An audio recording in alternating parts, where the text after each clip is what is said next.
मुझी उम्र इलाही नंढी हुई जॾहिं मां हज़रत साईं अब्दुल्ला शाह साहिब रहमतुल्लाह अलैहि जे मदरसे में पढ़ंदो हुउमि। मुंहिंजे न चहिरे ते इहा सुन्नत मुबारक न आई।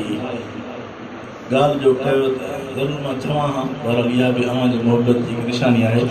फिर वॾे उन दौर में हज़रत साईं मौलाना साईं सिराज अहमद जमाली साहब बचल शाह मियानी वारा उन्होंने कुझु शेर लिखियो, तॾहिं न वञिणो। उन वक़्त जेके नाथ ख़ान चयो ॾाढो दिलि खे पसंदि ईंदो हो, पर चवणु न ईंदो हो। उमिरि नंढी शौक़ु हूंदो हो चवण जो, चई न सघंदो हो। हाणे अॼु उहो शेर तव्हांखे ॿुधायां थो सहाबा जी शान में। सुभान अल्लाह।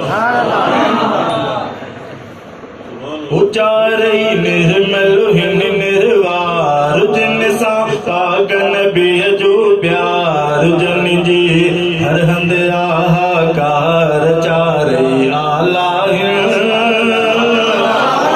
उबर तर बाला अबर तर बाला उचारई निर्मल हिन निर्वार जन सां पाक नबीअ जो प्यार जन जी हर हंध आहाकार चारई आला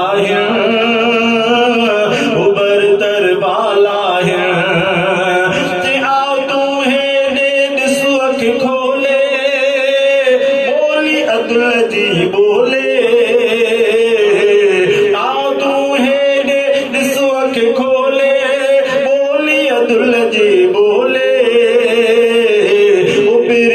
सागर तू पर चार जैन के दिल का करना धार जैन जो नालो आजो धार चारई आला उबर तर बाला अबर तर बाला ओ सुहणो वासे दी को नन मां अवल आहे उन्हन मां। सभिन मां अव्वल आहे उन्हन मां। ओ सभ खां अव्वल क्यों इज़हार, ओ सभ खां अव्वल क्यों इक़रार। जंहिं ईमान कयो इज़हार सुख जो साथी दुख जो यार चारई आला उबर तर बाला अबर तर बाला उचारई निर्मल हिन निर्वार जन सां पाक नबीअ जो प्यार जन जी हर हंध आहाकार चारई आला उबर तर बाला अबर तर बाला। मिठड़ो मीर उमर जो आयो बातिल कंध झुकायो।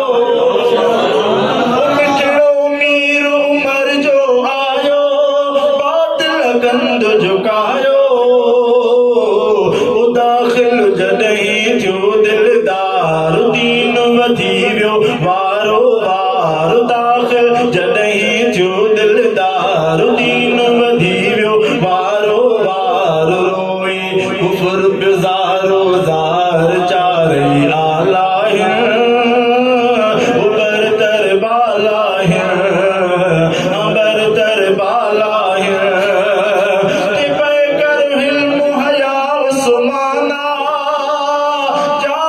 जो कुराना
जायज बिठा चलो ना कर जी सुभान अल्लाह वाह जी सोने तारीफ लिखी आखिर में छा चाहिए जे गीबत चैन जी करना कदही मोमिन तू तदही जे गीबत चैन जी करना कदही मोमिन तू तदही उठ निखा बणियो जो बेजार हिकड़े जो थी वियो हुबदार उठ निखा बणियो जो बेजार हिकड़े जो थी वियो हुबदार पुछड़ो सो आहे बदकार चारई आला छाचे उठ निखा बणियो जो बेजार हिकड़े जो थी वियो हुबदार पुछड़ो सो आहे बदकार चारई आला उबरतर बाला सुभान अल्लाह जेहू बचैन जी रख तू हर दमो दिल में जमाली दम दम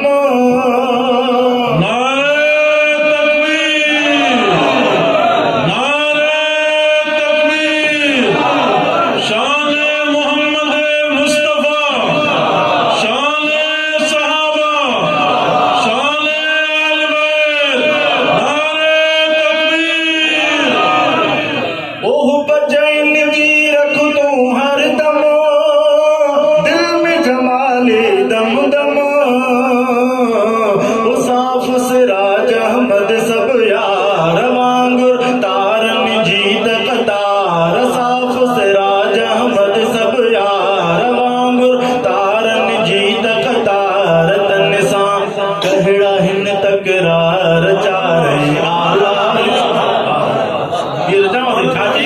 ओह बचैन जी रख तू हर दमो दिल में जमाली दम दमो साफ सिराज अहमद सब यार वांगुर तारन जी तकतार तन सा कहड़ा हिन तकरार चारई आला उबर तर बाला